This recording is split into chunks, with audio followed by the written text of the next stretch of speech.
Juror number two. This is a movie that came out in 2024. It was on my top 10 movies of the year list.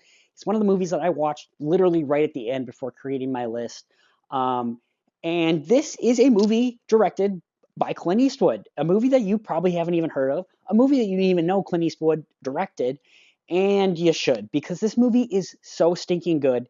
And there's a reason why you know nothing about this movie. Warner Brothers, for some reason, just kind of hit it. It was going to be in theaters, and then it was only in a couple theaters, and then they put it straight to Max, which I don't understand because this movie is freaking fantastic. I love this movie so much. I have been going around trying to tell people to watch this movie because it is so flippin' good. I cannot believe how much I enjoy this movie. I really can't. Nicholas Hoult plays a man. His wife is pregnant. His wife is played by Zoe.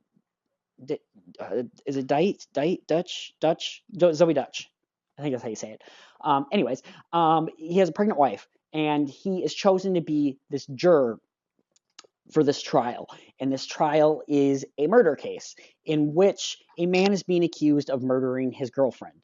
And that's all I really want to tell you. Nicholas Holt's character does not want to be on this juror. He wants to be at home with his wife, who could give birth at any point in time. His wife doesn't want him to be there because she could give birth at any point in time.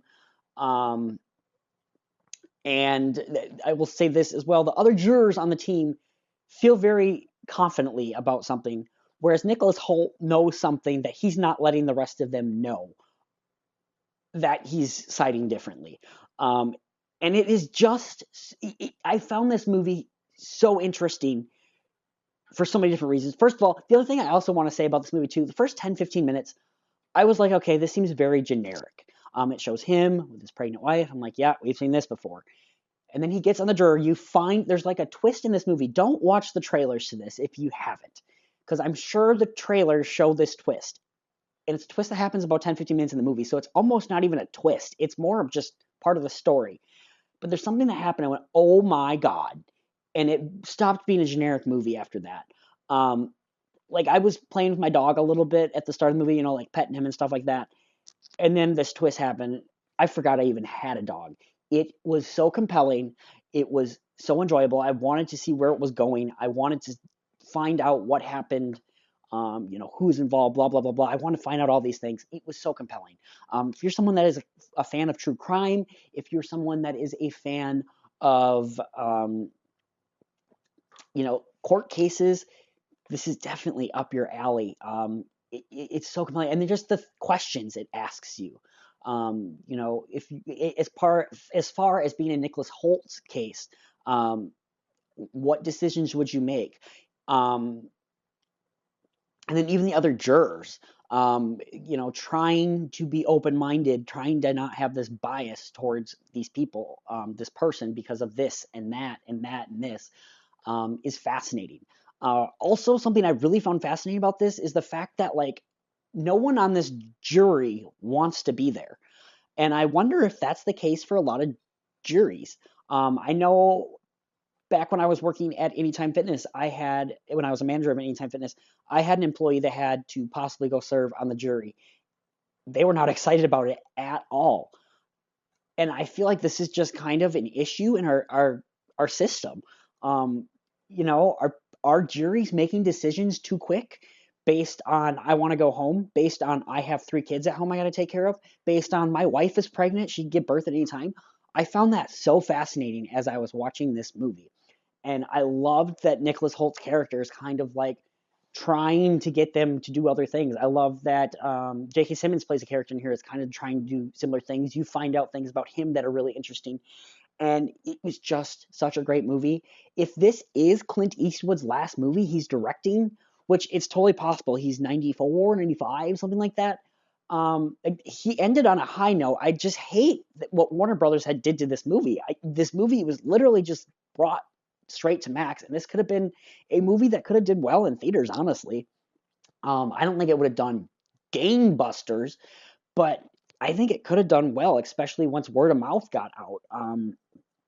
It is such a compelling movie, I thought. While, yes, there's some cheesy, on the nose kind of things, some of the dialogue is not always the greatest. And there's just certain performances.